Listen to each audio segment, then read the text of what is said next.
I think that the reason that most people won't be successful is they cannot control their emotions. Yeah. Yeah. And what's going to end up happening is they don't have a clear thesis on what they're investing against. They're going to, in the euphoria, when it's a bull market and everything's going great, they're going to be like, this is going to last forever. Mm-hmm. And they're going to invest accordingly. And so they will buy at the top, and then they're going to panic as the number drops because of the emotion. Yep. They'll forget that they didn't have a thesis in the first place. They're just buying based on emotion, effectively gambling. And as it comes down, they're going to sell at the bottom. And so what becomes the simplest and best advice in the world, buy low, sell high, they do the exact inverse. Easier and they buy said than high done. and sell low. Right. But it's easier said than done for a very explainable reason. Your emotions will convince you that dots connect that don't connect. Yeah. And this is something, remember, everything I say, I'm saying to myself, man, I get it. I distrust myself more than anybody. So what I've seen happen to myself and to other people is that the emotions make it feel like you have a thesis.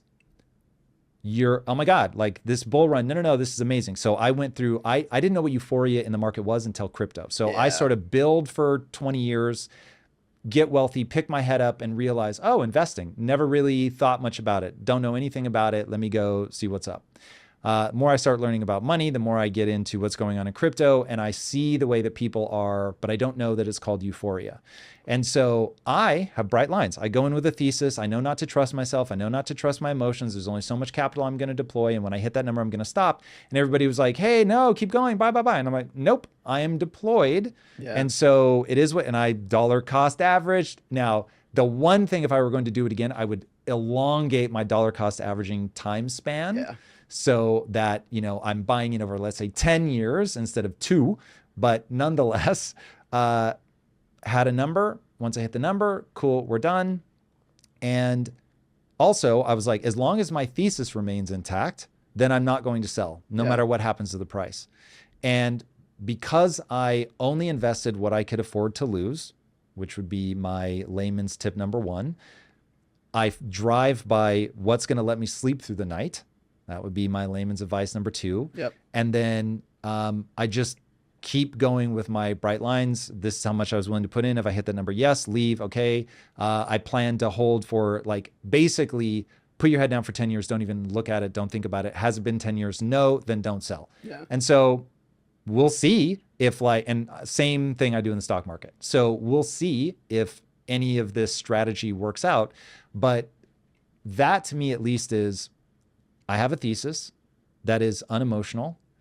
I have it documented so that I can figure out, am I adhering to my thesis or not? Yep.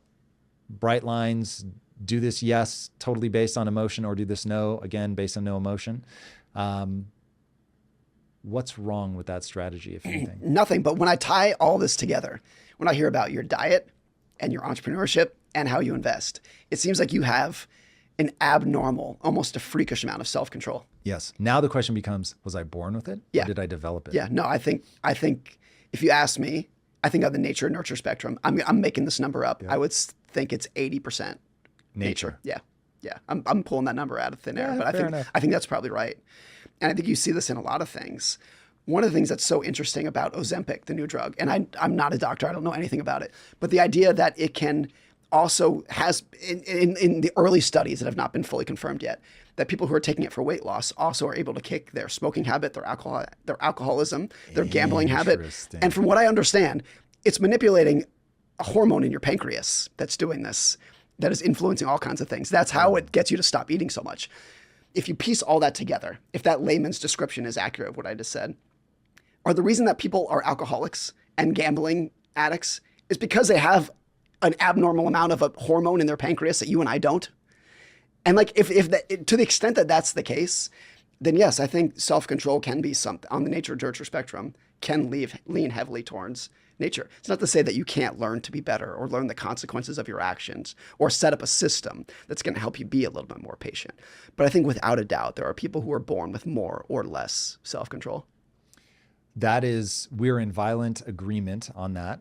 The thing that we're in disagreement on is science seems to show that you're 50% hardwired and 50% malleable. Yeah. And I'm certainly willing to say that, cool, I got a good hand on malleability is the one thing I think, ooh, I am a hyper responder.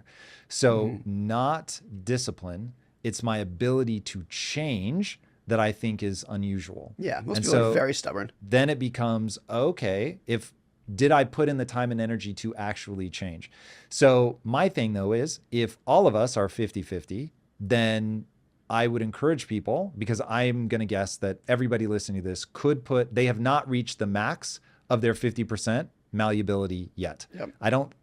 Almost certainly none of us ever will, unless you're doing something like a sport, which requires physical exertion. Your body will break down over time. There's no 80-year-old in the NBA for a reason. Right. So I do fully acknowledge that there are limitations, but I don't think most people get to them. Certainly not with an intellectual game. I think most people lose.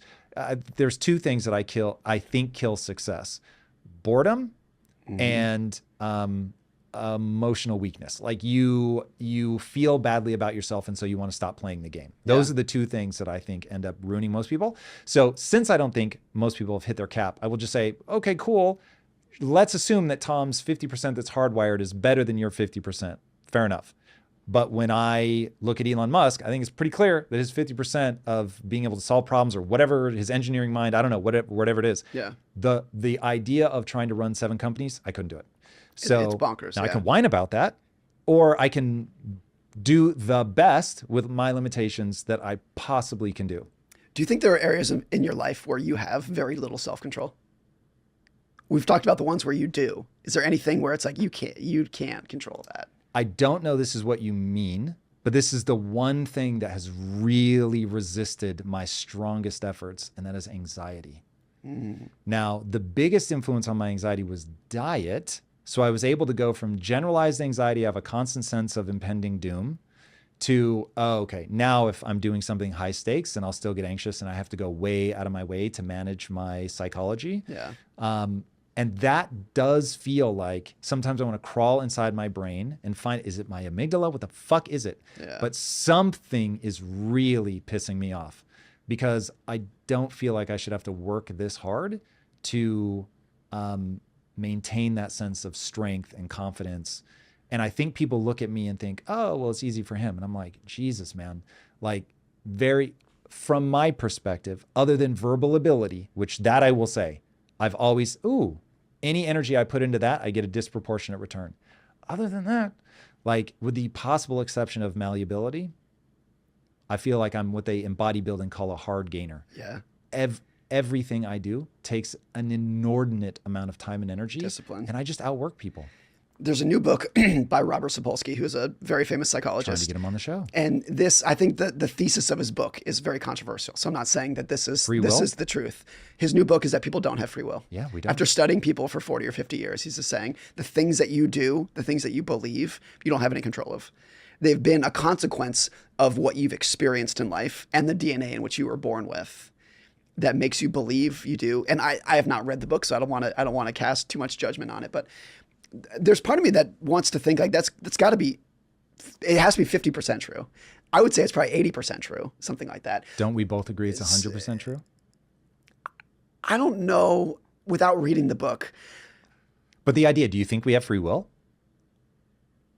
It depends how we're defining it. Like the ability to respond in any direction you want with total disregard for your biology and history. I mean, I guess if we're framing it like that, probably not. I mean, I would frame it as there's probably things that I would want to do tonight that I know I should not do, and therefore I'm not going to do. I'm sure doing heroin is a lot of fun. I'm not going to do it tonight because I know it's the wrong thing to do. So is that free will? No, that would be free won't. Okay. Which is actually a thing. No, yeah, that makes sense. So maybe we can get behind free won't. So this is very interesting. And I will say this. The odds that we have free will, to me, seem like 0%. Yeah. But you have to act as if you do. So every word out of my mouth is as if I believe in free will, because there's no other way to go through life. You have to act like that. Yeah. Otherwise, what are you doing? But I can't fathom that you do. But what I'm saying is, despite the fact that I don't have free will, malleability is still a thing. And you are lucky enough to now have encountered that idea. Yeah. Now get after it, right? So I think anybody that resigns themselves to free will as an illusion in practice becomes a nihilist. And I would very much recommend against that. So does Robert Sapolsky's idea push back against the idea of here's the formula you should do? Why aren't people doing this? Absolutely not. So this is one of those. If we truly are just cosmic billiard balls, does it really matter? And my answer is no. Because the only thing it means is that we're all going through the motions, that the percentages of people that can and cannot change are predetermined. But the only way for these billiard balls to play out is for you to respond to the things that you were met with. Yeah. And resigning yourself to, I'm a billiard ball, I can't do anything, I'm never going to be able to make change, does not make sense to me. Now, maybe I'm just playing my role as the billiard ball. Fair enough. But whether this is preordained or not, it doesn't feel preordained. It feels like I can, at a minimum, not do anything I don't want to do. Yeah. So, in fact, let's talk about the Gulag Archipelago. So we were talking about the gulags earlier. In that book, Alexander Solzhenitsyn says, everybody breaks under torture. Actually, that's not true. There are some women that will let themselves be tortured to death. And I was like, word. There are people who you cannot even viciously break their bones, whatever. They're fine, kill me. Do whatever you want. I will never tell you whatever it is that you want to know so that you can go pick up my kids or whatever. Yeah. Okay, word. Then we have free won't. I've never heard free won't, but that's good. I like it. Strong, important concept. I would encourage people. I really want to get Sapolsky on the show. Yeah, he's a fascinating guy. Dude, so interesting. I've been following him for years. Even, I can't fathom, I will read that book and be like, no, free will exists. Long ago, I was like, oh, free will is clearly an illusion. But it has no impact on how anybody should move through the world. If you like that clip, check out another powerful clip right here, and I'll see you there.